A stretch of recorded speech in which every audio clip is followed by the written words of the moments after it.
Drama National League. We'll start with our teams. Blyth this evening line up as follows. Number 1, Brendan Pearson. 2, Rhys Evans. 3, Priestley Griffiths.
Hello and welcome to Guiseley AFC Radio for this evening's stream of the game, the opening game of the season, the traditional Tuesday, October start to the Vanarama National North campaign, and sees us take on Blyth Spartans, and it promises to be an interesting evening again after a very successful FA Cup win on Saturday against Atherton Collieries. Blyth have travelled down here for their first game this evening, so if you're of course from Blyth and watching on the live stream, you're more than welcome to join us. If you're on the Mixlr, do give us your thoughts on the Mixlr chat room.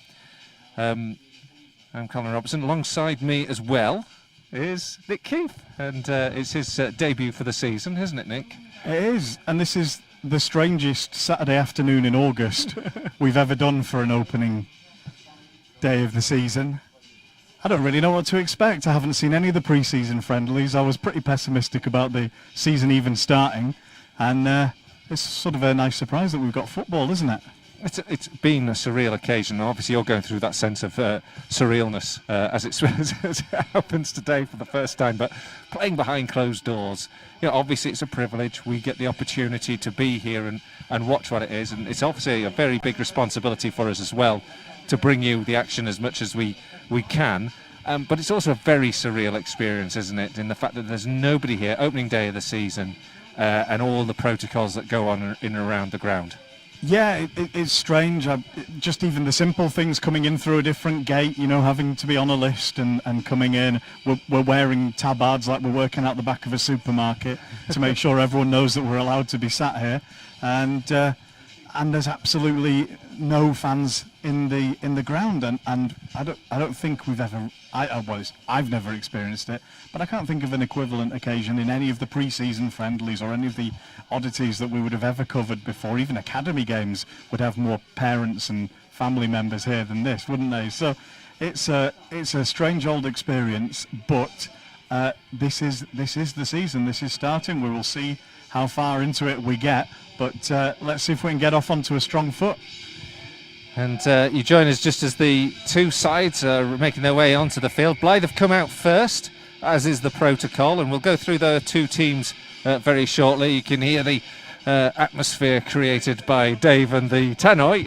Entering the field are the Lions now as well, joining the pitch, and they'll be followed eventually by the officials, the three officials today, and then eventually by the managers and the substitutes who are already out here. So we'll go through those two teams tonight. First of all, Blyth, and as you can hear probably over the Tyno as well, as Brendan Pearson on goal, Rhys Evans number 2, 3 Priestley Griffiths, 4 Matthew Elsden, 5 Aaron Cunningham, 6 Callum Guy, 7 Connor Thompson, 8 Simon Heslop, 9 Paul Blackett, 10 Corey McKeown, Oliver Scott is number 11, and then on the bench there is Morgan Dart, Panos Katsamagas, Curtis Russell, Kieran Charlton, and Ethne Taylor. For the Lions, we line up with Brad Wade in goal, George Cantrell, Brad Nicholson, Mark Howarth, Hamza Ben Sharif, Dan Cowan, Kane Felix, Prince Ekpolo, LeBrun Becker, Jonathan Wafula, Gabriel Johnson, and then on the bench Isaac Curry, Matty Gillam, Ashton Hall, Nathan Newell, and Jack Ryan.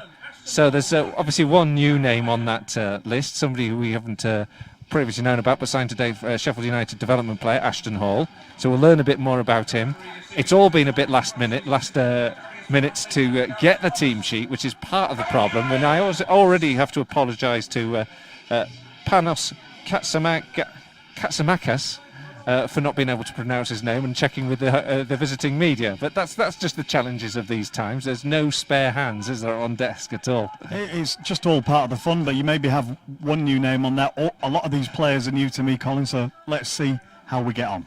Well, the referee today, Michael Crusham, is assisted by Darius Bradley and Gareth Thomas. He's blown the whistle and we're underway. Guiseley in white shirts, blue shorts, blue socks as normal, shooting from left to right as we watch towards the Bowling Green end of the ground by Spartans in their traditional green and white stripes. quite a lot of white on display actually in the kit, just similar to that situation with Farsley Celtic at the Boxing Day fixture. But early doors, Guiseley have a throw in right back position, which George Cantrell has, and plays it up towards Becker. Then long ball forward, and it's picked up here by Howarth, who scored the 4th goal on Saturday. Plays a lovely ball in here. Wafula plays it across the face of goal. Man goes down. Guiseley have got a penalty, I think, at the opening minute of the game, and a yellow card to boot. And what a perfect start, but a ball in there from Wafula. 2 players collided. Penalty kick as a result. What a great start to the season. Yeah, and it looked like an easy decision for the referee to make as well. Maybe defender was caught napping, good movement in behind, but a more straightforward penalty decision you would rarely see. So who got the yellow card? Was that Elston, possibly? A yellow card straight away, out. In the first, with just 1 minute on the clock, Guiseley have a penalty in the very opening stages of this game. And it will be taken here and buried by LeBron and Becker to give Guiseley the lead. In the opening minute, couldn't be a more perfect start to the game. Easy as that, isn't it? It's straightforward. Sign for a new club, score in your first minute on your league debut. Straightforward. Well, I think that's the first goal of the National League campaign, and first goal of any of the other games that are going on in the 3 tiers of the National League, well, in the north section anyway, from the games I'm following. Perfect start for Guiseley. A goal to the good.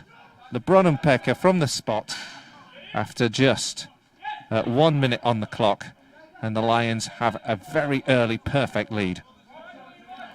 You and I have covered some first day of the season matches before, and they've not started as well as this, it's fair to say. Well, our first ever game was Solihull Moors at home. An absolute disaster. It was a stinker. And like today, we didn't have headphones. We should say we're sat just far enough apart that our headphones won't reach. So I think I can hear most of what you're saying. But if I sort of bring out any horrendous non sequiturs and they don't sound intentional, then all of you listening will be hopefully a little bit understanding of how weird this is in here. So now Guiseley have the ball left-hand side at the moment, looking to press on that early advantage that Guiseley have earned. But there's a very loose ball back that has Brad Wade and Hamza Ben Sharif stretching to get the ball away. Thompson, I think it was, who was charging down. And Guiseley managed to avoid the error that could have led to an equaliser. And in the end, it's a Blyth throw on the right-hand side. There's a challenge in, and Guiseley get it up to the halfway line. Wafula with the touch, but it can't keep possession.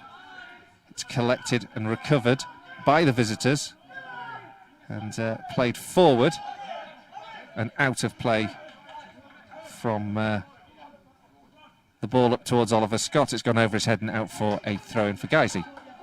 Bright start to the game then. Chances almost at both ends there. In the end, Brad Wade did pretty well with Hamza Ben Sharif to clear the danger.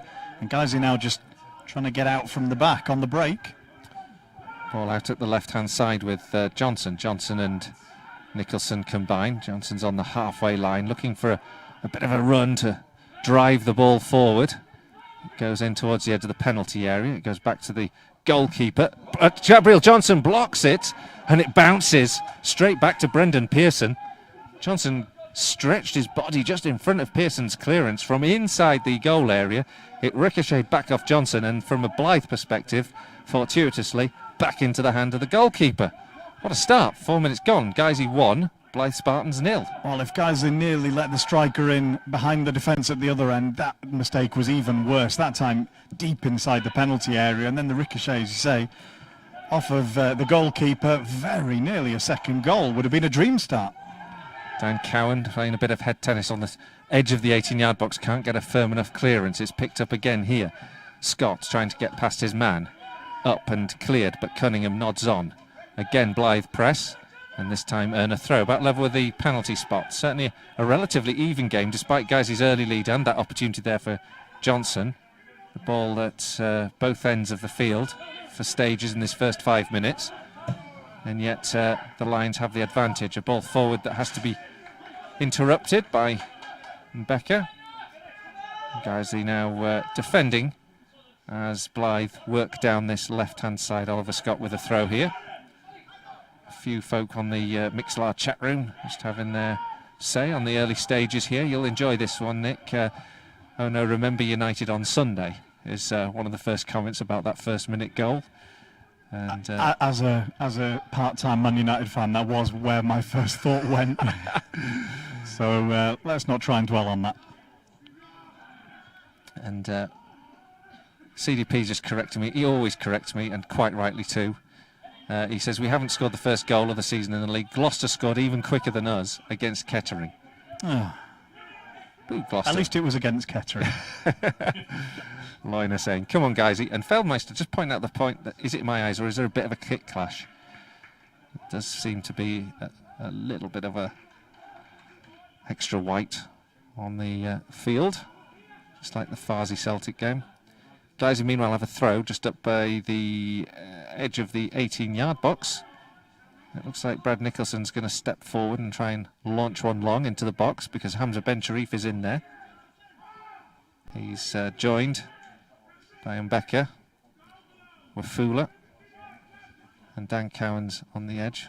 Or rather, sorry, Howarth is on the edge. And there's a good header in towards goal there from Mbeka from the throw. It reached the near post. Mbeka got a fleck on it. He almost goes second of the game. Goalkeeper's put it behind. And it's another corner to Guiseley. Yeah, the keeper had to react quickly at this near post, didn't he, to turn it around for this corner. And Guiseley pressing again. Third good chance of the game. Players lining up as if waiting for a bus on the penalty spot. The ball goes back here to Gabriel Johnson from the corner. It's taken short. The ball not delivered into the box. Johnson will try. This time it ricochets off the defender. The blocking defender leaves it as a throw. Johnson takes it quickly. Played in by Nicholson. Scrambled clear. And Guiseley collect the second phase here. Ekpolo, shot from range. Not the best shot. And it's bounced off a deflection, actually. It's taken a deflection, which I hadn't quite appreciated, and it's gone behind for a corner to the Lions. Yeah, it was a big deflection, high up in the air, but still just dropped down inside the pitch. It looked like one that was destined for the car park when it took off. But another corner, this time from in front of the hospitality suite. Corner from this right-hand side. Everybody inside the 6-yard box. It's an in-swinger. It goes up towards the back post. Cleared off the line by the goalkeeper. Met very well at the back post there. Was that Brad Nicholson who was there on the ball, almost directing it in? He's going back very frustrated with himself. Guiseley have another corner, this time left-hand side. It's really good concerted pressure. That time Pearson making the save with his feet down low at the base of the post. Lions need to capitalise on this. This ball goes into the box, headed away. As far as Nicholson, who can return the ball down the left channel, but this time overhit, and it's gone out of play for a goal kick. RC Lion saying, missing a Tuesday night at Nethermore, but the next thing is pie and peas at home. Windows wide open, woolly hat and coat on with the neighbour's security light shining towards me. And a cheeky cold one waiting in the fridge for half-time. It's not that different to the atmosphere here. Sounds better, actually. Zach F. tuning in from Ecky Road in Sheffield, up the Lions. Quite right, thanks for your messages. Guiseley leading by a goal to nil, 9 minutes gone. And now on the attack again, and this time there should be a yellow card here, as Wafula has been pulled back, and it's Aaron Cunningham. Now, I didn't quite get very clear as to who received the yellow card, and I have a feeling it might be Cunningham who got the first yellow from the penalty conceded. And I think the referee might be about to send him off. I thought it might have been Elsdon, but I don't know if you saw any more clearly than that, Nick. Well, it's Elsdon, no, it's Cunningham getting the card now. Yeah, and it's just a yellow. It's just a single yellow. So it was probably he's Elsdon. going back in now. We're doing this as though people are listening to us on Mixlr, aren't we? But actually, a lot of people are watching on YouTube, and they saw Guiseley took the free kick and scored a goal there in the meantime, but obviously didn't stand. No, it was never going to stand. Ball up in the air. I actually was more interested in whether Aaron Cunningham had got that yellow card, because I wasn't sure if it was a 4 or a 5 who'd fouled in the penalty area. But as it is, it's 2 yellows then to the Blyth defence. Yeah, and 2 easy decisions as well, actually. You know, he had to take Wafula down. Wafula had turned and rolled him and was going to start running towards goal at pace, and the defender had to make that decision there, and no complaints over the yellow card. So, a throw in for Guiseley. Right back position. Josh Cantrell up towards Felix. Felix has a spin on the ball. Tries to get past his defender. Tidied up by Elsdon. Hoofs the ball out of play. And into the path behind the stand. So it's going to be a new ball required. Brennan Becker from the penalty spot to give the Lions a lead after, in the opening minute. Perfect start to the campaign for Guiseley so far. There's an awful lot of football to be played, and the Lions on top at the moment. Howarth with a ball out to the left-hand side, doesn't reach its intended destiny, and Rhys Evans intercepts and takes it over the halfway line. He tries to start an attack down that flank, intercepted, and returned very quickly at the other end of the field. Elsdon forced into hoofing the ball over the changing room end of the ground and into the cricket field beyond. It's a strange sort of start from the visitors, isn't it? They're really yet to get going. And there's a lot of last-ditch defending. The goalkeeper's been busy, but yet to see them get the foot on the ball in midfield or really get much together going forward. Stockport 0, Halifax 1. That was a bit of an uptake. 2 teams that we obviously played in pre-season friendlies and really rated Stockport. Throw's been taken from the left-hand side. Now hoofed into the penalty area. Hamza Ben Sharif gets underneath it at the back post. I think was more intended to try and put the ball across the face of the goal. In the end, it goes into the hands of the goalkeeper. But did well to get underneath it. Pearson clears upfield as Blyth trying to get onto the ball. Scott takes a touch into Callum Guy.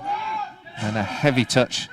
And the ball is knocked out of play for Guiseley to take a throw just inside the Blyth half. Cantrell it is to do so. He's just taking his time, looking for an option. Finds Kane Felix. Felix is in fine goal-scoring form. He runs back, plays it here to Howarth. Howarth takes another pile driver from range, and this one takes a deflection and is really well saved by Pearson. But Howarth, who struck that 4th goal on Saturday ever so sweetly, just showed how he can connect with the ball once again. His left foot driving the ball from long range, forces a save, corner to Guiseley. Yeah, more pressure, another corner. I think it's getting to the stage now where we would say if we didn't score a second, we hadn't really made the best of the possession that we've had. It's a good promising start from the Lions. A goal to the good, 13 minutes gone, the corner now, in-swinger into the penalty area, and that ball looks like it might have crossed the line. There's a big shout. Referee and the assistant says no. Not big enough shout, actually, to make you think it definitely has. The ball's gone out to the left-hand side, then curled back in from the left-hand side as Hamza Ben Sharif protests. But it was scrambled away off the line nonetheless, wasn't it, from that corner, and Guiseley coming ever so close to a second goal. Well, it looked like it was over the line from here, but we've got one of the worst angles in the ground to judge it, so... And Guiseley eyes on. York 1, Chorley 0. In the north.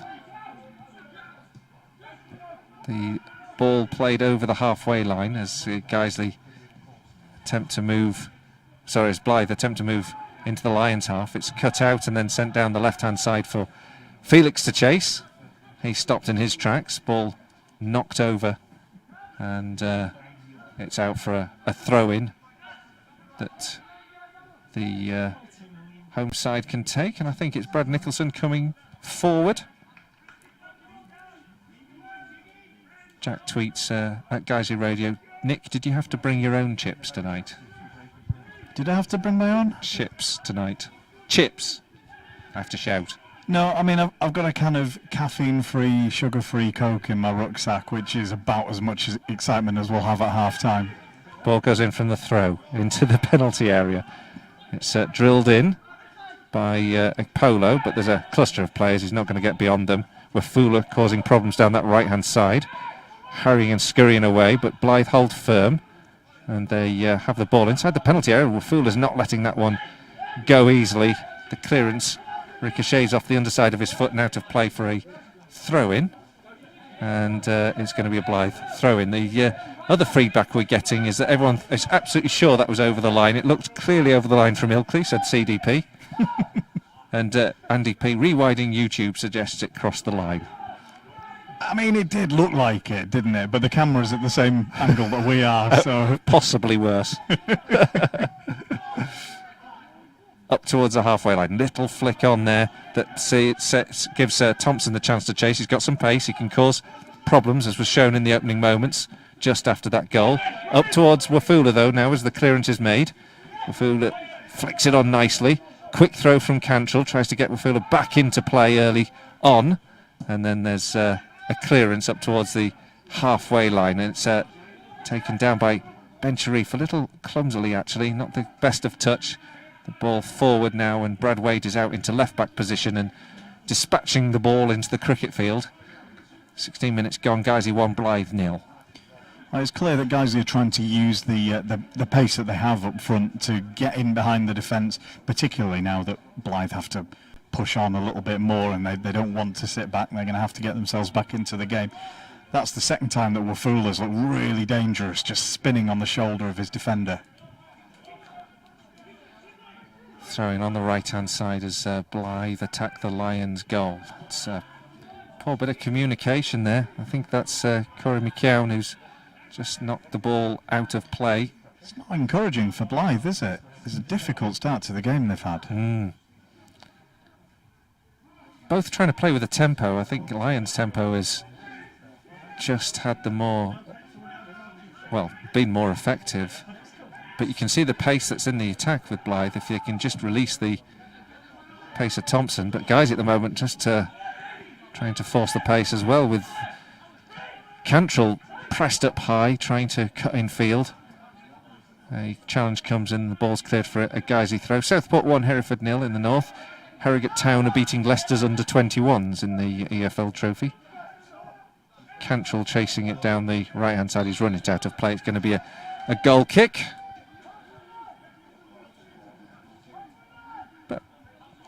Really good stuff, actually, so far from the Lions. You must be impressed with what you've seen so far, Nick. I didn't know exactly what to expect. As I say, there's so many players on the team sheet who I've not seen yet. And really impressed with the speed that we've got going forward. And the positivity as well. They look like they want to crack on and get in behind and make chances. Feldmeister's just asked it. No Oranjeboom, Nick. No Oranjeboom, that's a... Oh, was that? That sounds like the start of a story, to be honest. It is, and it's too long for tonight. Most of your stories are, Nick, to be fair. I'm thinking it was Stocksbridge Park Steels was the night we nearly got into a fight with the goalkeeper. So, guys are just pressing up against Blyth at the moment. The ball forced back to the goalkeeper as Johnson was using such pressure. Flicked on now by Wafula, not quite cleared neatly enough, I'd say, by Priestley Griffiths. It's been played out for a Guiseley throw. I was thinking you'd be pleased for a few long stories once we were, 2-3-0 behind in the first half. Oh, I'm sure you've got the ball to come out of the locker. Well, we'll save them. It's a long season. Throw from Cantrell, finds Ekpolo. Oh, looked like a poor ball from Ekpolo. I'm not sure it was. Brad Nicholson's actually stepped forward to collect it. It goes out to the left-hand side and crossed in towards the back post. Headed out by the defender. Another corner for Guiseley. Statistically, the Lions doing very well at the moment. 20 minutes gone, 1-0 up though. That's the only statistic that counts. And you feel like we could do with a second, can't we? Well, absolutely. This amount of pressure can't be sustained for 90 minutes. So you do have to take your opportunities while you have them. And I think if we get through this spell without a second, we'll be a little bit worried that we may have had our best chances of the game. Corner, right-hand side. And there are, again, bags of players all on the goal line. This one curls in, again, causing problems. Headed at the back post, flicked in towards the goal, scramble on the goal line, belted away, and out for a Guiseley throw, about level with the penalty spot, left-hand side. Again, all sorts of trouble, all sorts of problems for Blyth from the in-swinging corner from that right-hand side. Yeah, another fantastic scramble with the ball on the ground in a sea of legs in the box. Anything could happen, but so far not been able to force it across the line for the second. Long throw into the box, headed away by the defenders. Picked up again as the Lions look to get the ball back in there. Nicholson can't quite deliver the cross, and in the end has the ball ricochet back off him and behind for a goal kick. CDP just saying we're knocking it around quite nicely. Need another goal to show for it. Feldmeister just confirming your Stocksbridge Park Steel story. We'll keep that one in the locker for a quiet moment. Yeah. And Peter Guiseley just saying, watching from home, but hopefully Neil has tuned in from sunny Cyprus. Give him a hello from Pete. So hello to Neil from Pete. And hope the weather in Cyprus is slightly better than it's been here.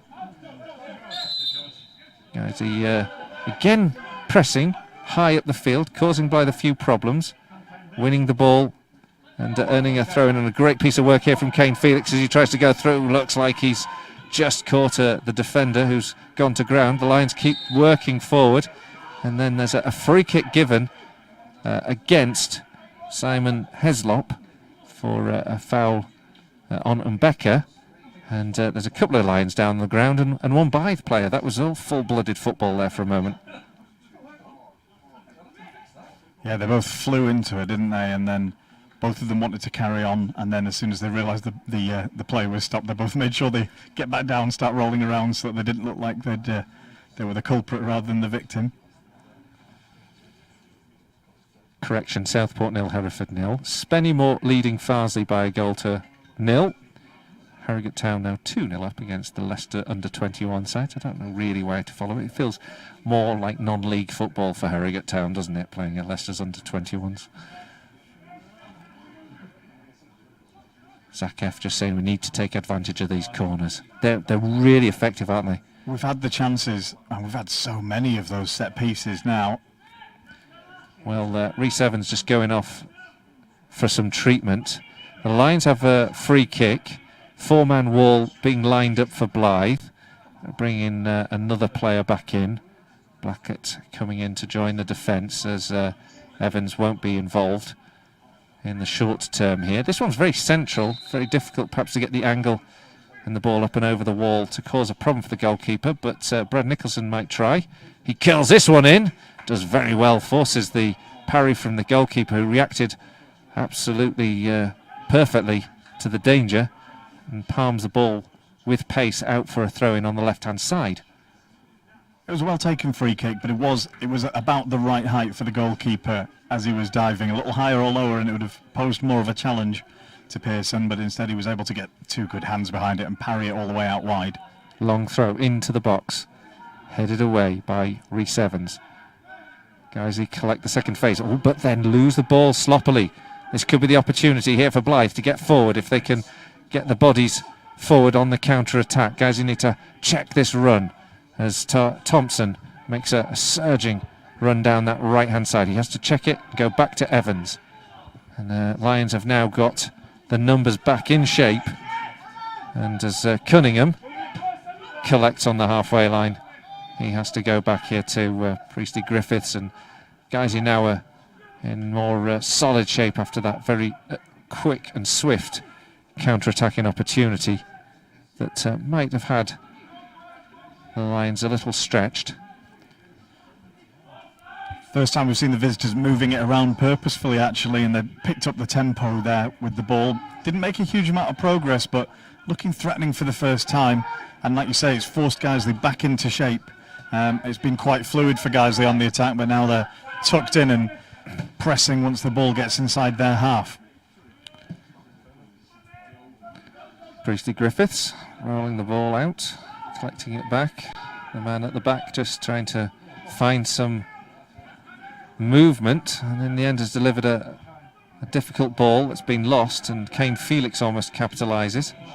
The clearance from Evans has to be made at the expense of a throw to the Lions. And again, whenever there's a slip, the Lions are on it. Felix was very alert and alive to that opportunity. Yeah, looking really sharp, actually. The ball into the box here from Gabriel Johnson. Cantrell tries to close that one down. It's cleared, headed on by Ben Sharif. Howarth keeps possession, and then it's out here to the right-hand side where Dan Cowan finds George Cantrell. Cantrell helps it on. Ekpolo, right flank, cuts in now, tries to get past his man, loses out in that battle. But Cowan, who needs to be alert to the threat of Paul Blackett, who was chasing that one down with great energy, has managed to get it back to the goalkeeper, and now up to the halfway line where Hamza Ben Sharif plays into the feet of Gabriel Johnson. And then it goes all the way back here to Brad Wade.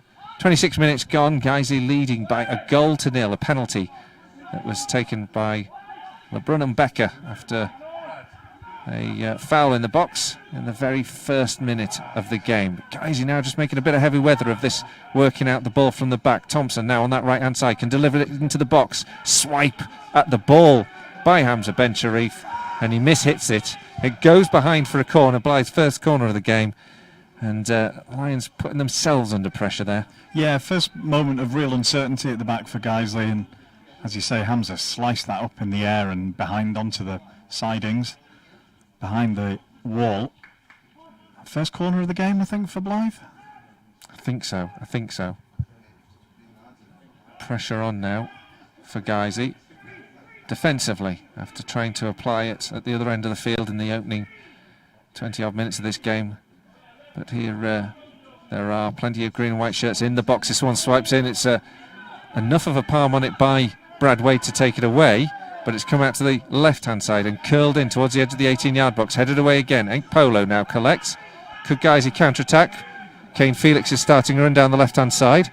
Polo lays it into that territory. Felix runs into it. It's pushed a little bit away from the 18-yard box. He has to cut in field. He's got defenders to beat now. He cuts, tries to beat one, gets a shot away, takes a deflection off the defender, which takes the sting out of the effort, and it goes through to the goalkeeper, Brendan Pearson, who can just hold on to the ball for a moment or two and calm things down a bit for Blyth Spartans. I have to say there's a higher quality of comments on the Mixlr chat room than there is on the YouTube one. Oh dear, I should have known that YouTube chat is a mixed bag at the best of times. Are we getting grief? I'm used to it, I really don't care. The ball goes out from the back, and it's from Blyth all the way through to Brad Nicholson, who can start the attack from the back once again. But this one's interrupted and collected by the visitors, who play it up here to Oliver Scott. Scott is closed down by Cantrell. Well won now by Wafula rather. Wafula plays it infield to Mbeka. They exchange passes, preventing Blyth from winning the ball, but the visitors, in fairness, have forced the Lions back. Ben Sharif finds Howarth. Nicholson, left-hand side, plays it upfield to Gabriel Johnson. His ball in field is short of its intended target, and so Blyth can recover. Up to Thompson. Thompson, who's been a threat in this game so far, on the left-hand side now, attempting to get past Ekpolo. He checks his run, goes in field. Now into Heslop. Heslop up to the edge of the area. Corey McKeown, who collects out to the right-hand side, and Blyth beginning to make a little bit of headway into the Lions half, but that ball forward, well, it misses its target and rolls through to the goalkeeper. This is starting to even out now, isn't it? It does feel like that long period of pressure that we had has started to dissipate a little bit, and it's starting to even up. A couple of goals in the north. Chester leading Kidderminster 1-0. And there's an equaliser for Stockport against Halifax. I don't know if I mentioned that one earlier on. Guiseley winning 1-0 here. A penalty in the opening minute But at the moment, it's Blyth who are beginning to work their way back into the game a bit more. A foul from Becker has caused a free kick to be conceded just into the Blyth half. As the Lions set themselves to expect a ball forward that doesn't actually come. It goes back to Griffiths towards the halfway line. Blyth stretch it, play the ball long and up towards the left flank where Scott is unable to take that one down because it's just gone about a yard over his head now for a Guiseley throw in right back position. I take it back, but not all bad comments on YouTube. There are some people checking in. Russ is checking in from Scotland. Sam and Nick, I think, are down in Leeds. Tom's at home, so everyone who's at home, you don't need to tell us you're at home. We know you're not here. And Caden has been on to ask the question that we should have probably saved until the game got a bit duller later on, which is how many Spartans would it take to beat a Lion? Which is, if you're listening to us as a visiting listener, then this is one of our standard comments. This is one of our standard time fillers. How many ex-mascots would it take to beat a Lion? Now Spartans, they would be like Romans, right? Yeah. Yeah. Quite a number to beat a Lion then, right? Even with all that armour. An apt argument, an apt example, wasn't it? There's a bit of pressure on that Blyth back line there for a moment, but the ball has been knocked out of play and out for a throw-in for Blyth, so the Lions will press up a little bit. As Guiseley now defending, well, press the throw from left-back position. Zach was just pointing out we've got a lot of height in this squad. It could help us from set pieces, get a lot of goals, but so far we haven't quite made that happen yet. Ball forward. It's been knocked out of play. Gabriel Johnson plays this one into the box, and it's defended and cleared. And it'll be another throw for the Lions to take, which is about level with the edge of the 18-yard box. This one will be a long one played into the box. You see the amount of intent here. Only the two centre-backs left back for Guiseley from a throw-in that's about halfway into their half. It's an attacking throw-in, but full-backs are up on the edge of the area. And of course we've gone backwards. Yeah, foxed them there by going back and then missing the ball. As Guiseley's attacking position is given up a bit cheaply there in that instant with a poor throw. Powder couldn't get it down under control. It came out to the right-hand side and Blyth recovered it. As Guiseley look to press, they concede a free kick, a handball. Kelly Anders just saying a big help from Fuerteventura. That's more like it. Now Felix has picked up the ball from the free kick and takes a shot from range. It's a good save from the goalkeeper, and that's what can happen. Kane Felix just collecting the ball, loose pass, moves it forward, takes a rasping drive with his left foot. Good reaction save there from Brendan Pearson. Behind for another corner to the Lions. And this is what I mean about him looking sharp. But he took that shot early on his left foot and he lashed it. You know, there's a confidence there that he didn't necessarily have this time last year when he was first starting to play up front or through the middle. He's really proven himself to be the main striking threat. He's really converted into that. There's a bit of a pushing and shoving against Kane Felix, and that's invoked a reaction from the Lions. There's a bit of crowding around the referee, so there's going to be a bit of tidying up to go on here from the it was a man in the middle. A bit strange that something must have been said, because it was all sort of standard pre-corner stuff, and then suddenly big reaction from a number of players all at once. It's all calmed down now though. Kane Felix is being reasonably manhandled, not unexpectedly from the set play though. It goes into the box, it's headed towards goal there by Wafula, who leapt highest, but he couldn't keep it down. It's over the crossbar behind for a goal kick. 1-0 Guiseley, 34 minutes gone. He did well to make space for himself there, Wafula, in the box, but just very slightly underneath it and very difficult to keep the header down. He's still pressing there, up against the defender. He's showing his energy, isn't he? He's got raw pace as Wafula. Oh, mistake from the goal defender who slipped up. Kane Felix collects it, goes past the defender, but the goalkeeper comes out and makes a super save at his feet. Just grabs the ball. Then the follow-up with Wafula. He is firing the ball towards a goal, but the goalkeeper's there to deflect it behind. It goes behind for a goal kick because it's taken the last touch off Wafula. What a gilt-edged opportunity that was for Guiseley to get the second. Guiseley really should have had a second goal by now. They absolutely should have, but they shouldn't have had the opportunity in the first place. I mean, the obsession with playing out from the back that we do see more in football over the last couple of years is a dangerous game to be playing when you're not looking too sharp and you've not been looking very confident so far. They tried it once, got closed down by Wafula, and then again up against Kane Felix. The defender didn't even know he was there. He didn't even notice that Felix was that close to him. And then after nicking in there and getting the ball, you think, oh, he should really get a goal. But it's so difficult. The goalkeeper threw himself in there. In fact, both Wafula and Felix were hurt in the process. Felix is still down, having some treatment. So proper tangle. Sometimes when you're thinking about trying to describe a passage of play, you can get completely cut. The events are just there's too much happening there to describe. That's how I felt about that, though. It's not the only chaotic thing in that area that we've had so far in this game, and it's really hard to unpick it. But Andy P, I think, has done the best bit. That has to be the worst and best bit of football all season. It's an early contender. Yeah, I like that. And why do non-league footballers think they can play like Manchester City? It's bizarre, isn't it? There is a lot more of this trying to build up and play out from the back.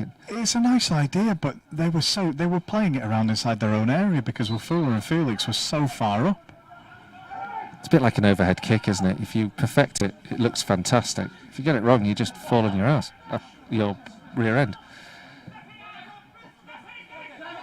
Guiseley back underway here. Blyth in possession of the ball, but a poor swipe of the ball, like Oliver Scott's just attempted to keep it in play, results in the ball going out of play for a throw-in to Guiseley, which Cantrell will take. Throws in field. Polo heads on, keeps possession. Nicholson's pressed, plays the ball down the left-hand channel. It's far too much for Kane Felix to chase, and Blyth recover and start to move it from the back up towards the halfway line. Thompson plays a nice ball down that channel, and Ben Sharif is adjudged to have been fouled there by Blackett, but certainly didn't look overly convincing here. But thankfully, from Guiseley perspective, we can see the assistant's flag go up and relieve the pressure. But that was a decent ball down that right-hand channel. It was, and it looked dangerous, and honestly, to me, it looked like Hamza had lost his footing. But a little bit of a let-off. Now it's our turn to play it out from the back. Let's see if we can execute it well. Well, it's unique. Hamza Ben Sharif lurching out of the way the ball so it can roll through to Dan Cowan. He finds Cantrell. Cantrell down the right-hand side to Wafula. Challenge comes in. Griffiths clears the ball out of play. I really like the look of Wafula so far. He looks like a really positive player, and he wants to get forward, and he wants to run, and he looks confident. First time obviously seeing him in the flesh for me, and he looks like a decent signing. Thrown from the right-hand side is going to be launched long again. Nicholson up to the hoardings. Several players in and around the near post, including Gabriel Johnson, Ben Sharif, and Becker. The tall players are in there. Bounces off a couple of defenders. Goalkeeper punches. Howarth takes it down, tries to return it with his left foot. Can't hit it with pace. The ball is skied away into the Guiseley dugout for a throw-in for the Lions. But again, that danger, wasn't it, from that ball into the box?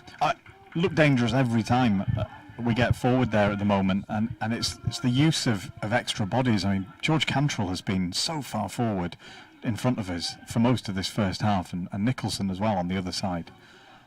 And it just means there's an extra player there, and there's an extra pass to or an extra bit of movement to create some space to work into. I'm enjoying Kelly Anders' comment. I think she's just trying to trigger Dave. Is the scoreboard working tonight? She asks. So 2/3? Oh, he doesn't look happy. Just a comment about whether the scoreboard's working tonight. Meanwhile, the Lions have earned a free kick as we've moved down the left-hand side. There is a football game going on as well. Thankfully, through the marvels of YouTube, you can actually watch it. I'd have to rely on our inadequate description. The free kick is decently placed. It's about 10-15 yards up from the edge of the 18-yard box. There's a small wall forming, and this has also resulted in Guiseley bringing about 4 or 5 players up to the edge of the 18-yard box. It's floated in and headed home! And it is that second, and it's the captain who stepped up to make sure it's put away finally on 41 minutes. Hamza Ben Sharif, and the Lions have a second goal and a bit of breathing space. Guiseley 2, Blyth Spartans 0. Well, it's been no less than Guiseley have deserved, or no more than, whichever way around, whatever. Gosh, we're out of practice.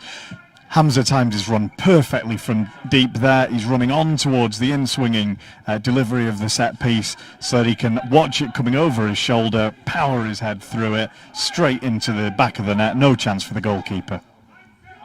And the scoreboard responds. 2/3 of it does. 2/3 of it does. 2-0 to the Lions. As we get back underway with Howarth in battle in the middle of the park, trying to win the ball. Blyth recover. The ball goes up towards Scott, headed on by Cantrell. And then Thompson thinks he's going to collect the ball from the head of Simon Heslop, but the referee's whistle has gone for a foul he's seen. As the comments come in, there's a lot of comments on Zach being right. What a finish from Big Hamza. Zach said that the tall players would potentially get us a goal tonight. Yeah. Feldmeister just saying, Blyth are all over the place. They don't look able to cope with us at the moment. But the Lions at the moment are enjoying this first 45 minutes. You just wonder how much half-time might actually help Blyth reset, regroup and come out stronger in the second period. If height is a factor, it's all of the players who've been playing on the left-hand side for Blyth, actually, who seem to be the shortest. So if there is a disparity, that's where it is, and maybe that's why we've seen George Cantrell forward so much and Wafula working through on this right-hand side, because they do have a physical advantage just in this half of the pitch. Throw from the left-hand side, which Brad Nicholson will take another long one into the box, headed up in the air, still not completely cleared this time. Gabriel Johnson commits a foul. And a free kick relieves the pressure. Q just pointing out, nice goal. Takes something special to beat this keeper, who has produced some very good saves, hasn't he? As Brendan Pearson. He's had to be busy, hasn't he? And he's saved with his hands and with his feet, and he's pulled them out of the near post and dug them out from free kicks. But eventually, from a Guiseley point of view, you have to take another one of those chances. It's a really significant moment in the game if you do, because if you get in at half-time at 1-0, having watched the keeper make all those saves, as I say, you do start to worry that the best of the game may have passed you. Some battle going on for the ball in front of the visitors' dugout.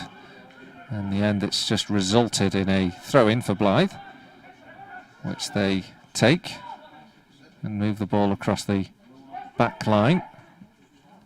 Boston United have taken the lead against Leamington. We travel to Gainsborough, I think it is, on Saturday, where Boston are currently residing, whilst their ground gets finished. They're beating Leamington 1-0. Farsi are down to 10 men as well. Andy P just made a comment on the Mixlr chat room, which in this ground I'm not going to say out loud. Just want to make that perfectly clear.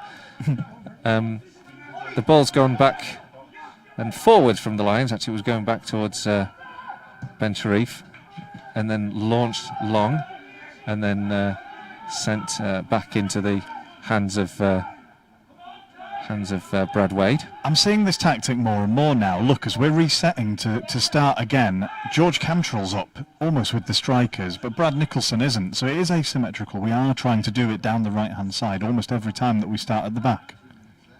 Well, it's like a 4 at the front, it seemed to me. 2 more minutes to be added. Of course, everyone on YouTube just saw that we started up the left that time, didn't we? Immediately after I said going up the right. This is going to be the problem this season, is being wrong, visibly wrong, over and over again. Relentlessly wrong. It didn't work for us. We didn't get anywhere with it. I'm sure they've turned the volume down by now.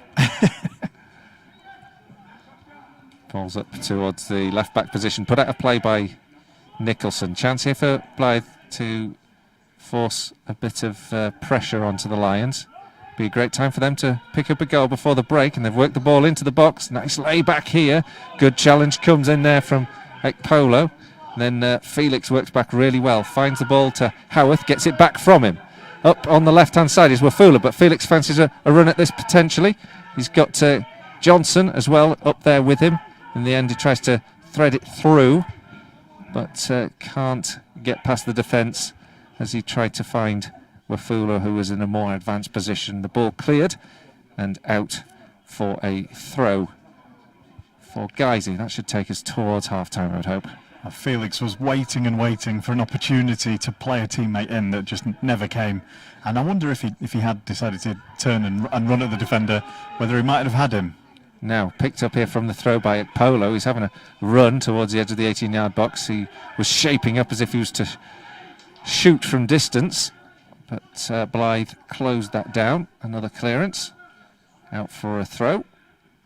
About level with the centre circle. Maybe a bit further up, actually. Midway through the Blyth half, left-hand side. I thought we'd have an awful lot more to go of this first half. The ball worked down the left-hand side, cleared. One last chance, maybe, to invoke the long throw of Brad Nicholson. Up come Hamza Ben Sharif and Becker, the 2 tallest players on the field, certainly for Guiseley's perspective. Brad Nicholson will launch this one long, goes up towards Ben Sharif, bounces across towards the back post is Kane Felix. It's scrambled away, and the referee blows the whistle for half-time, and what a half that was for the Lions. It got off to a perfect start. I keep forgetting this is the opening game of the season. LeBrun and Becker opened it perfectly with a goal from the penalty spot in the first minute, and then just towards the end of the half, after countless chances and opportunities, clearances off the line, even a question as to whether Guiseley might have forced one over the line. Hamza Ben Sharif arrived to head home perfectly 4 minutes before the break to double the advantage. Half-time here, Guiseley 2, Blyth Spartans 0. A really good half of football from a Guiseley point of view. Very first game of the season, so hard to know how much we're seeing a really good, bright, confident Guiseley team, and how much we're seeing an opposition who are yet to get going and not so confident yet. But from our point of view, sitting here in the stand, we couldn't have asked for a great deal more out of our first 45 minutes. Confident passing play and good pressing, good aggression in the final third, carving out chances, making opportunities to get corners, and then making opportunities on goal from those corners. Really, really good. Lot of things to like there from a Guiseley point of view. I suspect the Blyth dressing room will be a little bit trickier at half-time, because apart from a couple of moments, brief moments of possession, they've really yet to get going in this game. Yet to show what they're trying to do. Not clear exactly what their game plan and pattern of play is going to be yet. And I would expect that we'll see them coming out looking a little bit more organised and purposeful in the second half as they try and get back into this. Well, you'd certainly imagine they'll do something to respond to what's been a very underwhelming first half from their perspective, and an excellent one from a Lions perspective. And I think your point about not really knowing how the land lies yet in terms of the abilities and the qualities of different sides, and those sides themselves yet to get into their peak of form, or their potential, reach whatever potential they may have. We've started seasons dreadfully. Kings Lynn last season lost 3-0 here at home to Guiseley, and of course went on to get promoted as champions to the Vanarama National League. So there's a lot of uncertainty to always draw, even out of the first 45 minutes of it. We've seen it even at the very highest levels of football, the huge variety in how sharp teams have come back without a normal pre-season, without a clear idea of when the season will be starting. Some teams, even as high as the top half of the Premier League, really yet to get going, aren't they? Okay, a few half-time scores, then we'll be just knocking off air. You'll be relieved to hear.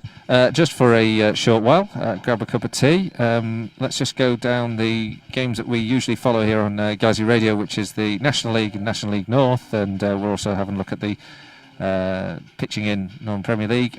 Aldershot 0, Sutton 1, Bromley 1, Dover 0, Chesterfield 0, Hartlepool 0. Chesterfield's first game. Their first game was at Wealdstone, which they went all the way there and found it was rained off. Dagenham and Redbridge 1, Barnet 0, Eastleigh 0, Torquay 1, Maidenhead 1, Kings Lynn 1, Solihull Moors 0, Wrexham 0, Stockport 1, Halifax 1, Weymouth 0, Woking 1, Yeovil 0, Wealdstone 1. In the north, Fylde 0, Darlington 0, Telford 0, Brackley Town 0, Gloucester 2, Kettering 0. Kettering have also been reduced to 10 men, so not a good start for Paul Cox's men in that game. Guiseley leading Blyth 2-0. Kidderminster 1, Chester 1, Leamington 0, Boston United 1, Southport 0, Hereford 0, Spennymoor 1, Farsley 0. Now CDP was saying that Stephen Trench is the man who's been sent off for Farsley, so that's an interesting turn of events and probably a very difficult 45 minutes yet to come for Farsley. And York 1, Chorley 0. In the pitching in Northern Premier League, Ashton United 0, Bamber Bridge 0, Gainsborough Nantwich and Stalybridge Mickleover both postponed. I think that might be something to do with cup replays, not quite sure. South Shields 1, Radcliffe 1. Short break then for us, and we'll be back with you in time for a second half, so stick with us.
Well, welcome back to Guiseley AFC Radio and our live stream.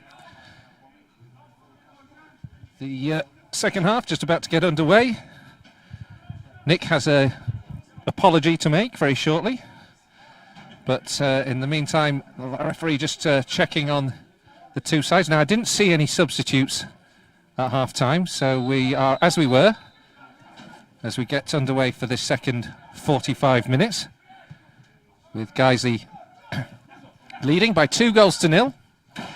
A penalty in the very first minute of the game that set the Lions on the way from LeBrun and Becker. And then just before half-time, Hamza Ben-Sharif powered home a header to make it 2. Netherfield Lion in the Mixlr chat room saying, listening from Cornwall, keep it going, Lions, don't sit back. That's probably the sentiment that we'd want to see from Guiseley as we get underway and pressing down the left-hand side. And now there is a pull-back from Matthew Elsdon. Again, I'm not quite sure whether he was the man who got the yellow card in the first half. And this time he's got a yellow and a second yellow. It is a red card for Matthew Elsdon. So a disastrous start for Blyth Spartans. They are down to 10 men after Elsdon. I mean, it was a very obvious pullback on Wafula, and he didn't really have much of an option, the referee, today, other than to give a second yellow there, Nick. Well, easy decisions for the referee to make, amateurishly easy decisions for the referee to make. Very strange decisions by the defender. Why would you do it? I mean, he's pulled out to the left-hand side of the field. There's no real danger, no real threat that needs to be halted. It's just daft, isn't it? I'm a bit bewildered by that. You rarely see something so silly. So Guiseley 2-0 up, now playing 10 men, and have a free kick here. Cantrell stands over it. And the ball on this left-hand side is about to be curled in from Howarth. Howarth whips it up towards the back post, headed down. Oh, brilliant save from the goalkeeper to deny Wafula, who got above the ball, bounced it down with his head on the ground. Pearson reacted brilliantly, managed to get underneath it and put it over the bar and behind for a corner. Oh yeah, the ball was looping up perfectly, wasn't it? And Pearson did really well to get up and turn that over his crossbar. Corner taken quickly. Out towards the edge of the 18-yard box, Johnson feigns, leaves it to Nicholson. He gets it onto his left foot, drills it in. Another good save from Pearson, this time down to his left. Another parry and behind for a corner. Pressure all on Blyth. Lions starting brilliantly into the second half, but have the advantage of the fact that Blyth are now down to 10 men.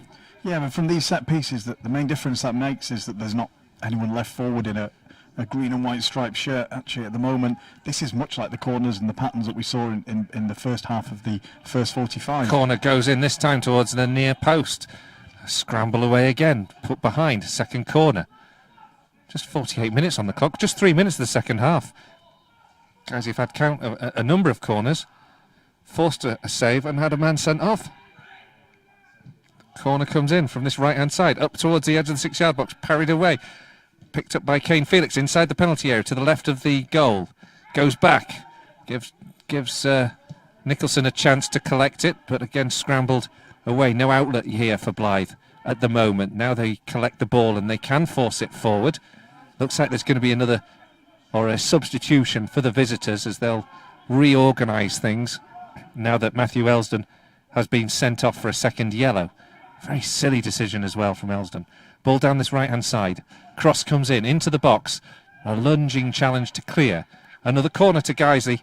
And I think that change, even though normally you don't see a defensive change at a corner, I think that will happen given the urgency. And it's Corey McKeown who's going to come off. And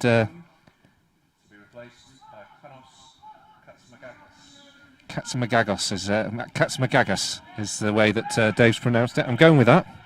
Katsmagagos. Forgive me, I didn't have time before we kicked off because we had some problems with the team sheets to check that pronunciation. And that might we might have to double up on our apologies, which we're going to come to in a minute. But the events have caught up with us as Guiseley press now with a corner. Curled in here, punched away by the goalkeeper firmly. Long distance, but picked up by Cantrell. The second phase, all with Guiseley at the moment. Pressure really telling here on Blyth. 2-0 down they are, and the Lions looking to further the misery on the visitors. The ball into the box, in towards Brad Nicholson. He kind of volleys it a little bit gently, trying to catch the goalkeeper out at the far post. He's floated the ball just over the bar and behind for a goal kick. Guiseley 2, Blyth Spartans 0, 50 minutes gone. Well, it's a chaotic start to the second half, isn't it? After that terrible decision for the red card, Blyth would have been expecting to come out, work their way back into the game, try and make a bright start. Instead, all of those plans changed. Now it's a case of reorganising and trying to make sure that that it isn't just attack v defence for the rest of the game. Now a head on here is there's a chance for a counter-attack, and there's a challenge that goes in and catches the attacker, which was Paul Blackett. A yellow card now for Brad Nicholson. It's a moment like that that might just swing the game back into Blyth, or open the door for a recovery, because Nicholson rather foolishly jumped in, caught Blackett on the edge of the penalty area, and from nothing really Blyth had the opportunity to counter-attack swiftly and now have a dangerous set play. Yeah, and the game's not dead and buried. If Blyth were to get a goal now early in the second half, there'd be everything to play for.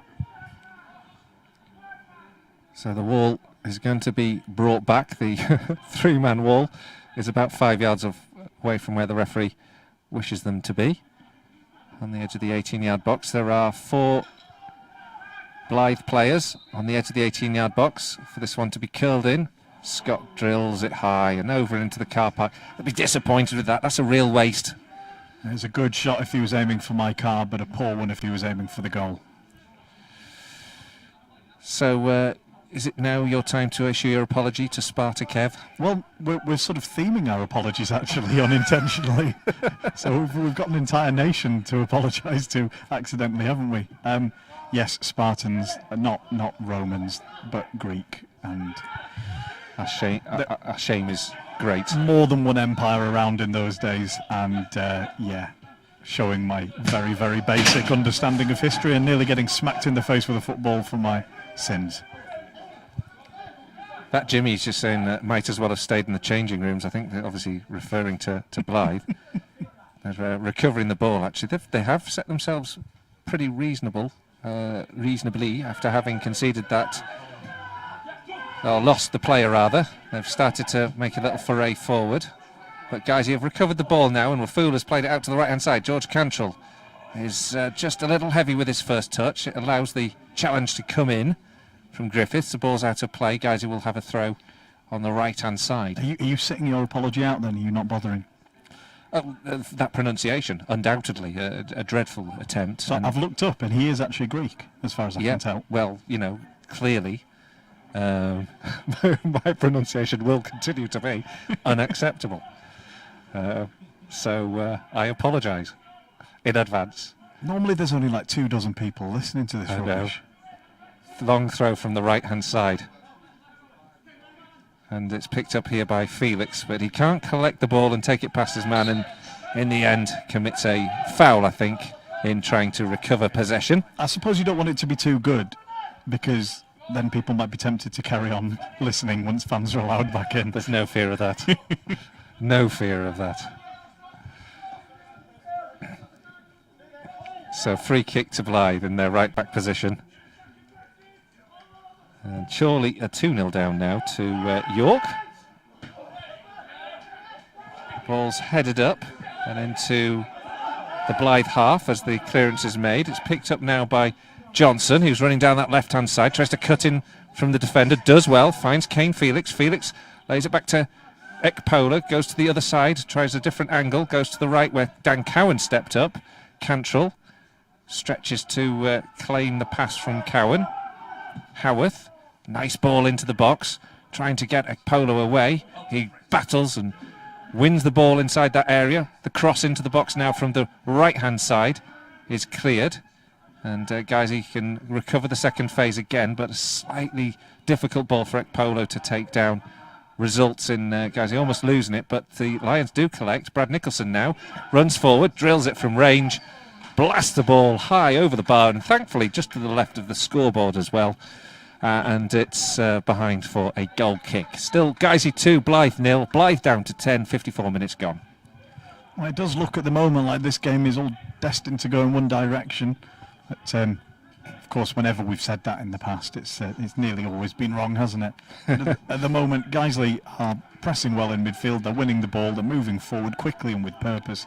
The energy from Polo and Wafula and Gabriel Johnson. Almost all of last season we saw him playing on the right. He looks really good down the left. Nice ball from Johnson now. Plays it in here. Felix just gets through past the goalkeeper. Plays it in and into the net. The goalkeeper came out to close down. This time just a fraction second to Kane Felix, sliding in. Gets the ball over the goalkeeper, through, and it sort of trundled in agonisingly ahead of the defender, trying to clear it off the line. The Lions have that third. Guiseley 3, Blyth Spartans 0. Well, there was a feeling of inevitability that another Lions goal was coming, and it was another good quick move, moving on the break. Blyth pushing up, leaving space in behind the defence. They have to push up. They're trying to get back into the game at just 2-0 down. But really good pass forward from Johnson through to Felix, who just had to be brave and scramble it in, throw himself down to the ground and scramble it past the goalkeeper, get it over the line. Telford leading by 1-0, home to Brackley as well. And CDP just quick fire with the statistics, pointing out there's been 4 sending offs in the first hour in the National League North as Gabriel Johnson closes down, and points out that we're currently top of the league. Let's not get carried away. Yeah, I don't think we'll stay there for long. If the season has to be suspended from this point on, I think we should go for points per game. Even if it means classifying or declassifying as elite, or any behind-the-scenes shenanigans, taking a cue from our nearby neighbours in North Yorkshire. Ball goes up in the air as Guiseley try to win the ball, where Fuller and Howarth get in each other's way. Blyth collect. Still plenty of potential that they might catch the Lions napping. That ball forward there, stopped by Gabriel Johnson's arm. Free kick. And it'll be a free kick in left-back position. There's a lot of optimism in the Mixlr chat room that Felix can fill his boots, it says here. Felix is on fire, says Plastic Man. Fantastic start to the season. Dale Park Antiques. Loyner joining in too. And then a foul by George Cantrell upfield as Blyth just got a little bit of respite. Just got to keep concentrating now, really, haven't you? You really want to keep a clean sheet in these circumstances and not go too mad and think the game's dead and buried. As he win possession back, Brad Nicholson out to the right-hand side. Cantrell plays it forward, this time stopped in its tracks, blasted out of play, doesn't reach the cricket field. Ball swiftly back on, and the Lions again in possession of it in the middle of the park. Polo, crossfield pass, picks out Gabriel Johnson left-hand side into the box. Howarth in the penalty area, closed down by 2. Johnson crosses, headed away. Chase on now for Cantrell to recover the ball. Does so. And Becker in towards the edge of the area. Wafula and Becker combine. The ball drilled across the face of the penalty area. Cleared again. Second phase with Guiseley once more. Cowan on that right-hand side, playing a very advanced position. The ball square here. Howarth might fancy a shot from range if he can get it onto his favoured left foot. Can't. Goes into Ekpolo. This time out to the right-hand side, and again Cowan trying to cross. Then a rather overhit strike from Mbeka. The ball clears both the the crossbar and the netting behind the goal. It's away for a search in the woodland beyond. And a goal kick, 3-0, 59 minutes gone. The Lions lead 3-0 against Blyth, and Blyth have been reduced to 10 men.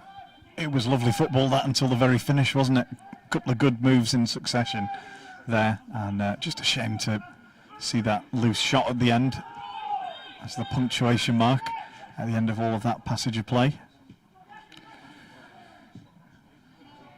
Blyth press it down the left-hand side. They might just earn themselves a corner. I think this is the first of the second half. It was a good ball from, I think it was Katsamagas. I can't say it for some reason. It's literally all Greek to you, isn't it? Oh dear. He played it nicely down the left-hand side. And in the end, there was a challenge that comes in, and the ball has gone behind for a corner. Left-hand side.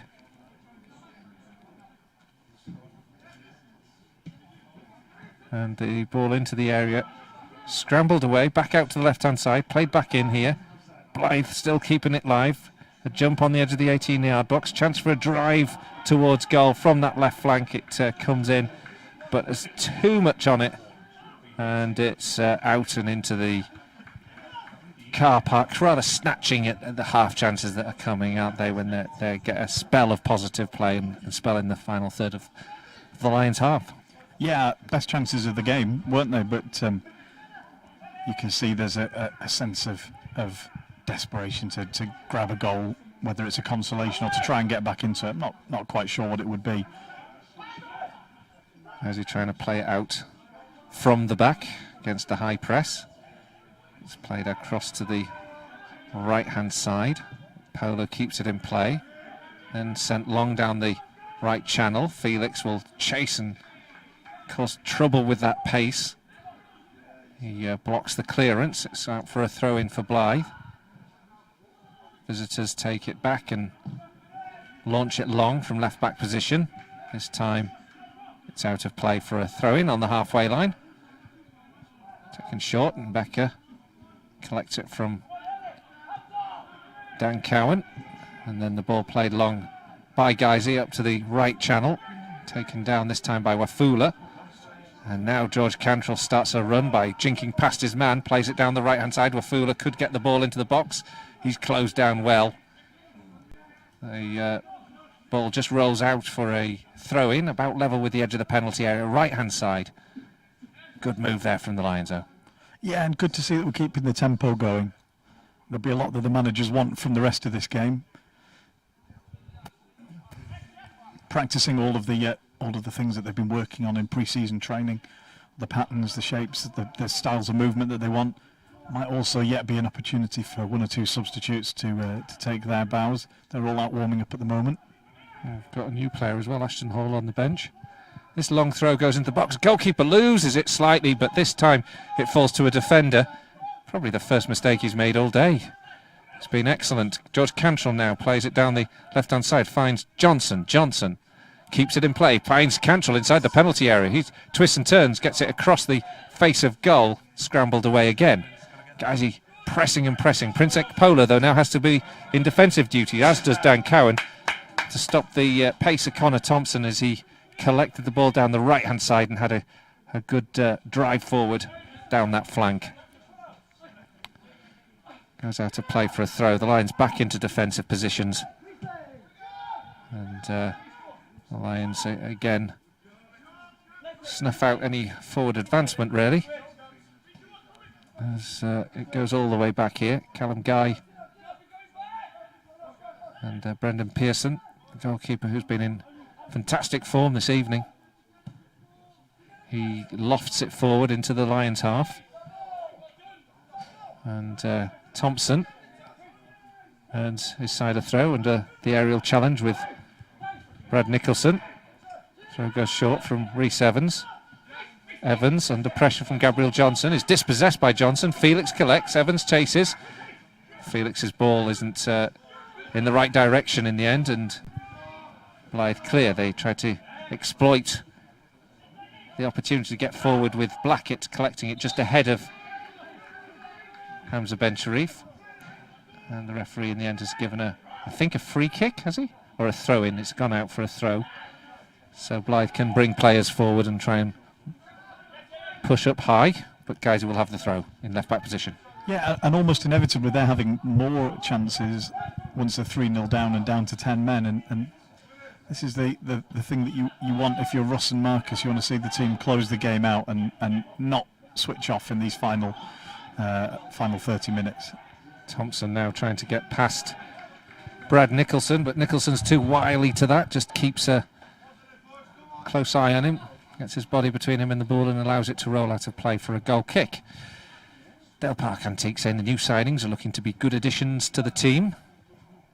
Not surprisingly, Russ O'Neill, Marcus Bignut, they've got an eye for a player, haven't they? Yeah. Yeah, no, they've shown that they can pick players up from lower down. I mean, for me, maybe Jonathan Wafula is the man of the match. He's not been playing at a higher level and has stepped down to come to us, you know? He's come in here as a first-team starter with a bit of pressure on him, and he looks like a really sound player. Felix having to rush back over into his own half now to try and disrupt Blythe's possession. They're having a bit more of the ball in the last 5 minutes or so. They've gone back to the goalkeeper, Pearson. Lions just holding a shape that is frustrating Blyth. They can't seem to get the opportunities in the final third, but they're having a spell where they've had a bit more of the ball. This one goes long, headed away by Nicholson. It bounces up in the air. Felix is trying to get between the defender and the goalkeeper and rob the last man of the ball. It forces Griffiths into a hurried clearance, put out for a throw, left-hand side. And Howarth and Johnson combine. And Becker, crossfield ball, a bit much really for Cantrell to be able to keep that one in play. A hand of apology from Becker. There's going to be another substitute for Blyth. And a throw-in in left-back position for the Lions when we get back underway. But there's no sign that's definitely going to happen just yet. Maybe just in the next passage of play, Nick. I've been enjoying this combination of Johnson and Mark Howarth over on the left. Didn't get to see them so close up, obviously, in the first half, but they look like they've got a good understanding, and Howarth is happy to drift out into the channel or go ahead of Johnson and sort of create patterns together. And that sort of works because Nicholson's the less attacking of our two fullbacks, certainly of the two that we've fielded tonight. So it looks like there's a clear shape, a clear plan. You know, it's not perfectly symmetrical. They're working to the player's strengths, and I like that. That's an encouraging sign. We won't know how well that's working until we played a few more games, and we've got a better idea of the measure of the opposition that we're coming up against. So a change for Blyth Spartans. They've replaced Paul Blackett with Curtis Russell. Boston United are 2-0 up to Leamington as well. As we get back underway after that substitution, Guiseley win the ball, and Howarth's charging through here. He's in a good position, goes towards the edge of the area, can get a shot away with his left foot and score another. He can! He's added a fourth, just as he did on Saturday. And Guiseley are now 4 goals to the good against 10-man Blyth. 67 minutes gone. Guiseley 4, Blyth Spartans 0. That's a lovely solo goal. He's seen the opportunity to surge through on the loose ball in midfield. He's got himself all the way up onto the edge of the box, and then he had 1 or 2 options for passing, but he backed himself, set himself to take the shot, and buried it into the far bottom corner. No chance for the goalkeeper. How many times have we scored 4 2 games in a row? You know, 4 or more, obviously, but I can't think of many occasions. I'm thinking last time was Shildon Solihull Moors, something like that. It's not been for a number of years, I don't think. That was back in the Paul Cox days of the National League, where we beat Shildon 6-0 in the FA Cup and then 4-2 against Solihull Moors. I can't think of too many. I'm sure there'll be plenty of examples that are more obvious than that. It's an excellent goal there by House to CDP. Blyth Spartans get the ball into the Lions' half. At the moment, there seems to be a gulf between the two sides, and exacerbated by the fact that Blyth are reduced to 10 men. Yeah, and we've seen games, as you know, we don't want to harp on about them, but we've seen games at higher levels of football where it's looked like a mismatch of teams. And now Blyth have made some good foray forward there. Good challenge comes in from Hamza Ben Sharif, edge of the 18-yard box. Player goes down, thinks it's a substitute, Curtis Russell, who's on the ground protesting that he was fouled. I must admit, I did think he'd challenged and cleanly won the ball, Ben Sharif, on that occasion. Russell's up. The ball with Rhys Evans at the back.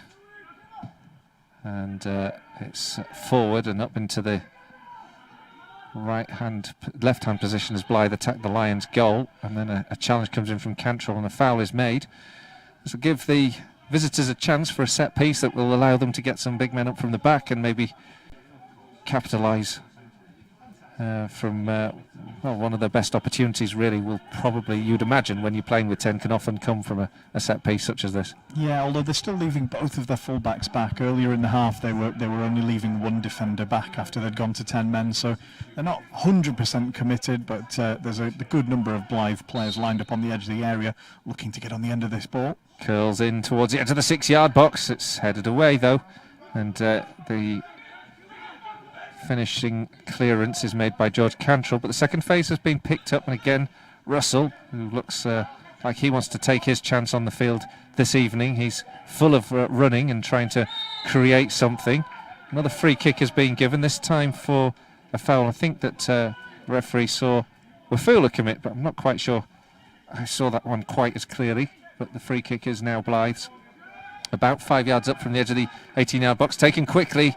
And the drive from Thompson from the right-hand side of the penalty area is miscued, and it's behind for a goal kick. And there's going to be a number of Guiseley substitutes now. I think we're going to make 3, if all 3 who have kitted up and got ready to come on are indeed going to come on. Yeah, they've been stood waiting patiently for those last couple of set pieces to conclude. And we'll get to see some debutants here. Well, Brad Nicholson's going across. He's on a yellow card, so that would make sense. And Ashton Hall, the number 15, I think is coming on.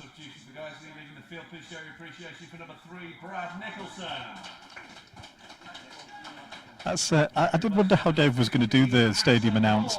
He's asking us to show our appreciation. The people, as a player goes off, the people who are applauding are the other players from the same team.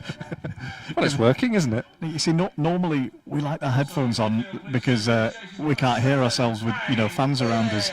Tonight, Colin, we've got our headphones on because we want to forget that the players can hear us talking as well. They don't want to hear us talking either. God, they want headphones too, yeah. So the first substitute, just to say that Brad Nicholson's off, Ashton Halls is on. Kane Felix is coming off on the near side here, so Kane Felix is coming off and gets an applause from the few people that are able to be here. And Matty Gillam has come on for Kane Felix. And then I didn't see the third substitute, but perhaps you can clarify that one, Nick. If I can't. I was trying to work out who was applauding from inside the stand here. I can only think it's our own directors, because there's only really volunteers, press and directors from both clubs here in the ground. So yeah, I missed it. But Dave, if I keep talking for long enough, I'm sure Dave will be able to tell you. And it's Ryan who's come on for Jonathan Wafula, Dave. Eagle-eyed. Dave has spotted. Thanks to listening to what Tom said. The ball has been played in towards the Blyth final third. Free kick's been given to Guiseley. Looks like, again, a little bit soft. And the 3 substitutes are on with 17 minutes to go. Chance to make an impact. I wonder how Kane Felix feels about coming off there. 20 minutes to go. It's tricky. We'll be fancying a couple of other goals. His fitness is incredible at the moment, isn't it? He just never seems to lose pace or energy throughout the 90 minutes. Set piece again for Guiseley. This time there are 4 on the edge of the 18-yard box to aim for. Free kick is quite a far way up the pitch, relatively speaking. So out to the right-hand side. Played in by Howarth. A really super delivery. Whipped in with pace, but collected by the goalkeeper. From that range, I think it was a good delivery. Nick's pulling a face at me. I mean, it was directly into the goalkeeper's 2 hands. He didn't even have to move. If that had been anticipated, I think that would have been... It's a difficult place to play from. I hold by my decision on that one. It's a set piece from very deep. Difficult to make it accurate from there, absolutely.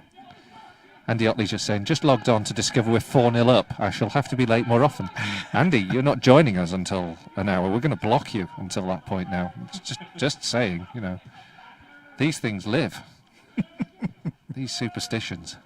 Ball's out to the right-hand side now, and it's picked up by Gillam. Gillam's trying to get past his man. Goes to the left. Now it's cut in field. Cowan steps up from the back. He's going down towards the byline, gets the cross, blocked by the defender near post. Clatters into the hoardings as well for his trouble. Guiseley managed to win the ball back.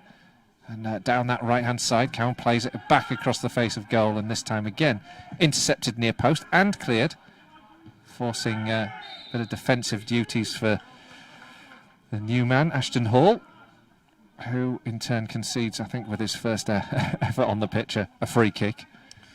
Now, you've seen the pre-season games. Do Cowan and Gillam always wear the wraps on their wrists? Because I'm really feeling the influence of Paul Clayton, from the bench. Yeah, there is. I mean, he's obviously an inspiration, but it's a consistent thing. Excellent. It helps me distinguish Cowan from other players, so that's always good from a distance with blurry eyes. Yeah, and with blurry eyes, Gillam could look a little bit like Clates. Yeah, with very blurry eyes. Let's hope they're never on the pitch at the same time. Blyth efforts to get the ball forward, resulting in it going up in the air. It's headed away. It's bouncing around, picked up now by Jack Ryan. Polo in the middle of the pitch. Lays it out to the left-hand side. Johnson. Johnson's got Hall on the overlap. Johnson collects it back from him, gets the cross into the box. It falls straight into the path of Howarth. Howarth back here. Hall squares now to Becker, who might try to fancy a shot himself. In the end, as he tries to set himself an angle, he loses possession. Blyth clear, and it's out for a throw-in in front of the visitors' dugout. 14 minutes to go. Guiseley 4, Blyth Spartans 0. Blyth down to 10 men for most of the second half after Matthew Elson was sent off for a second yellow card. Yeah, and it really represents an opportunity for these substitutes to come on and get some minutes in a situation where there isn't a great deal still at stake in the game as they come on. But it's an opportunity for them to come in, get the first taste of league action for the season and settle into this new look team. Lions trying to work it down the right-hand side. Again, blasted out of play. This time takes a ricochet off a Lion, and it's out for a Blyth Spartans throw. What a great luxury to have, to be able to bring on players to get them some minutes, rather than because we're chasing the game with 10 minutes to go or something. I know, it's unusual. It is, isn't it? It really is. Filed are beating Darlington by a 1-0, and Boston United, who of course we play on Saturday, are leading 3-0 now at Leamington. So they sound like they could be quite a stern test. Are you heading over to that? Yeah. Yes. With all the various things that we have to do. Yeah. There's a fair formal signing and what have you. So it's quite a, obviously carefully managed situation right now. So there's a lot of things to consider, forms to sign and what have you. Ball out on the right-hand side, and it's a throw-in for Guiseley, which is taken long. Becker launches this one in. Now that Nicholson's off the field, he's the designated long throw specialist. Gillam loses out. The ball is cleared back into the Lions' half. And the feet of Ashton Hall occupies the ball for a little while as the Lions seem to take a breather. I think Andy Otley's now he's jibing me, saying if there's some other way for Colin to tell the difference between players, perhaps some sort of symbol or number on their back. Well, I mean, it's easy to say that, but if you're watching this on YouTube, have a look at the back of these Blyth shirts and you tell me what number's on them. It's not often I stand up for you. Sorry. What I mean is he's absolutely right, Colin. Use your eyes. I'm an idiot. So it looks like there's going to be one final substitute for Blyth as Guiseley win the ball back on the halfway line. The pace and the urgency of the game is really dissipated. Obviously, Blyth know that they can't realistically mount a recovery in this game. And Lions, having made the substitutes, are testing out a slightly changed side. as Gillam just loses out. The ball goes all the way back into the Lions half. Ben Sharif will collect, and Brad Wade has the ball and plays it out to Cowan. And back on the halfway line. Just finds a little pass between two players to Howarth. He held his run as he was trying to control the ball under his feet and was beaten to it. Flicked on there by the Blyth substitute. I'll have one more go at this. Katsamagakis. For some reason, I have just absolute hex on this. I can usually pronounce them, but I cannot get that one at all. Is it not pathetic?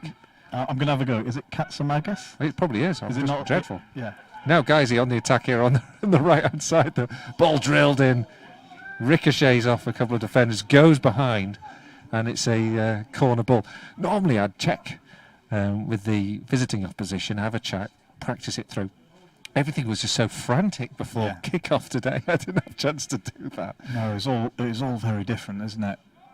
You've done well. I can't claim to have contributed to the setup in any way, but you've done well. But we have different circumstances, and you'd think it'd be more relaxed. It's absolutely not. It's more frenetic, and the numbers are restricted, so it's not like we can call on extra people. The ball from the left-hand side now. Howarth will play this one into the box. There's 4 or 5 in the box to aim for. Goes up towards Mbeka, who was in there, but he doesn't get a clean connection on it. It goes behind for a goal kick, and that final substitute will happen. And it's Heslop going off, is it? Right. There we go. You can probably hear that from Dave, to be honest. Kieran Charlton coming on for Heslop. Just to finish the thought on the shirts, I really like our kit this season, and not just because the numbers are so easy to read off the back, but how many times have you and I, old fogies over the last 10 years, gone, I like a nice simple classic shirt. Well, we've got one this year. It looks great. If white was my colour, if it was flattering on my shape, I would go out and buy one. We'll go for that black third kit one year. Guiseley now having to do a bit of defending. Blyth trying to work down the left-hand side. They earn a throw. We've often over the years worn had a goalkeeper wearing a kit pretty similar to the colour you and I are both wearing. Oh yes. This is purple tabards. Yeah. Get some gloves. You could probably get a few minutes at the end of this game. Rubbish in goal. I know. That's okay. Guiseley running around trying to disrupt Blyth's attacking movement just for a moment here in the middle of the park. The ball knocked out for a throw left-hand side. Come on, Guy. Take. I think. Actually, changes the taker. Goes infield to the substitute, Charlton, who plays it down the left-hand side. Bit of a chase on here for Cowan to get there. He might have overhit that. Brad Wade collects it at his feet, under pressure. Does well, actually, to get the ball out to the right-hand side. Cowan blasts it against the man who's closing him down, and it's behind for a goal kick. CDP has not corrected me, has validated my statement. The last time we scored 4 or more in consecutive games was against Shildon and Solihull in October 27, almost exactly 3 years ago.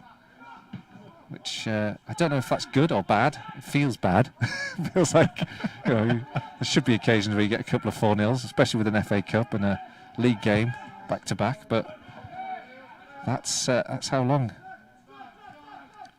And last time before that, he says, was April 2014 when we beat Telford 6-1, then Vauxhall Motors 5-0. So what you're saying is we're bang on schedule for our once every 3 years. Once every 3 years, yeah. And that's the point that CDP's just literally made that moment. Okay, sorry. Gabriel Johnson now in the ball in the middle of the park, drills it towards goal. That one comfortable for the goalkeeper to claim. Andy Otley just pointing out that only dinner ladies, according to him, should wear tabards. Andy, I can't believe you've said that. No, that's dinner persons. It's dinner people, yes. I think I said supermarket workers earlier, didn't I? I definitely used to wear a tabard when I worked in Tesco. I'm quite used to a high-vis vest. I have no problem with that. Alan Thompson just saying, Ekpolo man of the match for me. There's been some excellent performances around.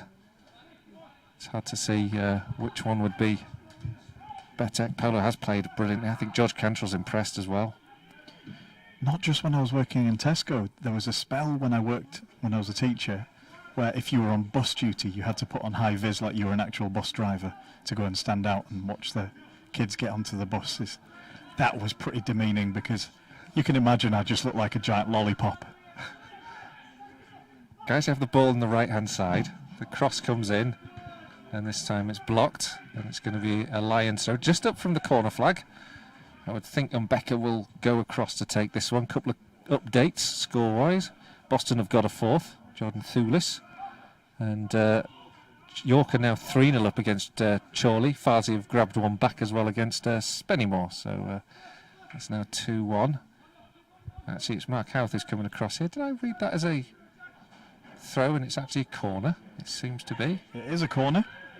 So this will be a chance for Howarth to curl this one in from the right-hand side. He curls it into the 6-yard box, headed in, blasted away after it hits a crowd of players. Tricky sort of delivery. It was shoulder height as it arrived at the first man on the edge of the 6-yard box. Difficult for the attackers, also difficult to clear. There's some follow-up stats coming on here as well. Andy P just pointing out, was the Vauxhall Motors game 5-0 in the first half away from home? All the goals came that first half. I think it might have been, actually. I really don't have a head for these sort of stats. I'm absolutely rubbish at them. So I always just trust whatever you say. Fool.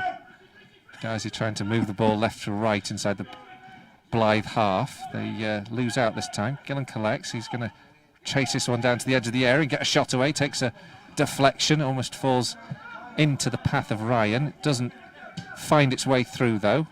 Substitute Hall collects and he plays it into the feet of Johnson. And Mbeka into Ekpolo in the middle of the park. The Lions have kept players forward here as they turn the screw in the final 4 minutes, trying to get that fifth. That would put the icing on the cherry on the icing of the cake really this evening.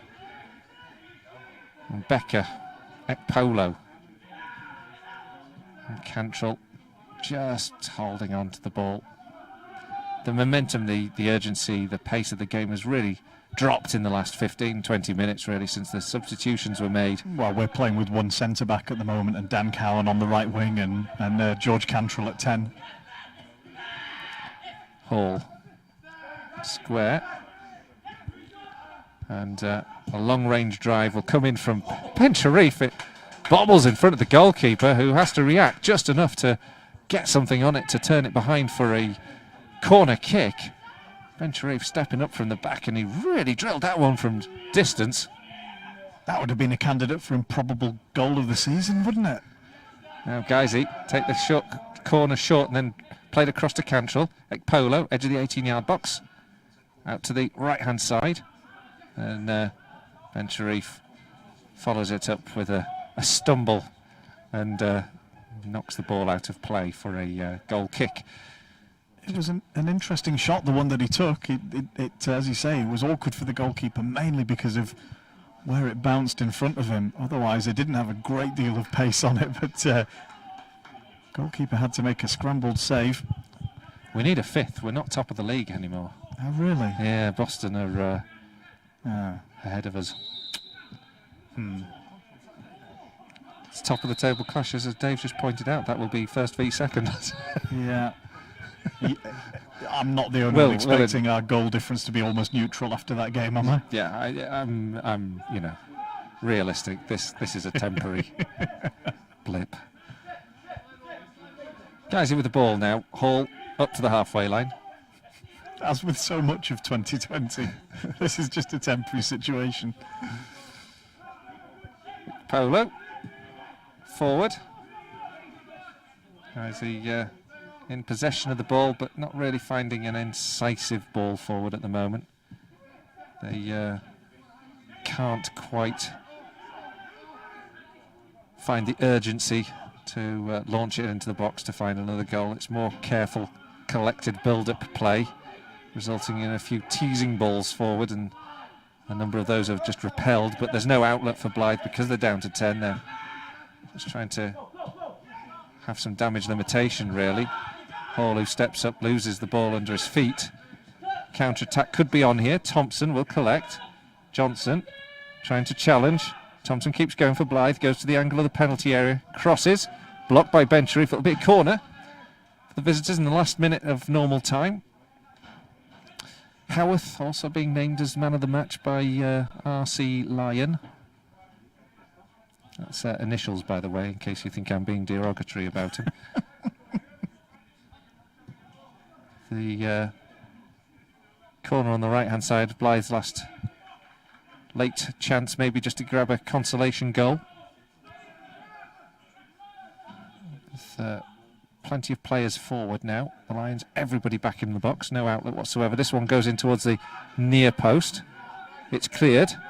Second phase won, but Polo straight on to the substitute Russell, who is unable to dispossess him, and Blyth continue to possess. Good cross there from Evans out towards the edge of the 18-yard box. Picked up now by Howarth. Howarth, square to Gabriel Johnson. Johnson into the feet of Gillam. He's played it infield, but cut out, knocked out of play for a throw. Yeah. There has been a bit of a vexing moment with the scoreboard. It's crashed. So the other two-thirds of it have crashed. Two-thirds of it have crashed. I know. It seemed to have a problem when he got to 4 last time, didn't it? Ball goes forward from Cowan into the chest of Gillam, but he's actually handled it. It's going to be a free kick. It's good to know not everything's different this year. CDP says he's going to be researching the last time we scored 4 goals in 3 consecutive matches, ready for Saturday. I think that's going to have, a 1950s theme tune or something, isn't it? Mind you. I'm sure that's ridiculous, actually. I'm sure that's a ridiculous occurrence. Score 4 more than 3 occasions in a row. Now Ryan and Cantrell are combining down that right-hand side. It's a throw for the Lions. We haven't seen the added time. I haven't seen the added time, Dave. Have you seen added time? Go up. Incidentally, Kings Lynn have turned around a 2-1 deficit to win at Maidenhead. They're certainly adapting to life in the National League. They drew with Yeovil after looking for large parts of the game like they were going to be well beaten. Final scores are just coming in now. Guiseley with perhaps a late last moment opportunity to add some more pressure. Long throw into the box. Corner is the result as it lands at the near post. Don't want to be greedy, but 5 would be nice. I'd like 5. There's some yogurt-based jokes going on. I'm not really following them. But I think having waded into those Greek disasters earlier on in the game, we've probably set a bad trend. It's going to be a corner now that will be aimed at an in swing, and that one's a woeful one. Hugely overhit. Curls high and wide and out of play for a goal kick. It would take an awful lot of yogurts to beat a Lion. Surely have pulled one back over yogurts to beat a Lion. Well, I don't know. Maybe can a Lion digest a yogurt? I genuinely don't know. Could it poison it? They didn't cover that in Tiger King. Telford 3, Brackley 0. Late goal there. Goal kick is taken, nodded on by Ekpolo. The chase abounds for Ryan, but he can't win that one. The clearance made by Blyth and the ball overhit and goes all the way through to Brad Wade. I just haven't seen any added time. And that's the answer. What a good evening it was for Guiseley too, and it got off to a perfect start when Becker scored from the spot in the first minute. Bencherif just before half-time added a second to give a little bit of breathing space for the Lions. It got better in the second half after a second yellow card for Matthew Elsdon reduced Blyth Spartans to 10. There was a third that came from Kane Felix, and a fourth, just as it was on Saturday, drilled home by Mark Howarth after a good surge forward. It's been a perfect start for the Lions to the Vanarama National North season, the traditional Tuesday night October opening, and Guiseley have done it the traditional 4-0 home victory to start things off. It's all back to normality, isn't it, Nick? It's been a funny old year, a funny old summer. It looks like being a funny old autumn. I don't know. Let's see how long this continues. Maybe not as far as Saturday. There's plenty more challenges to come in the season. We're joint top tonight. I'll just put that one out there.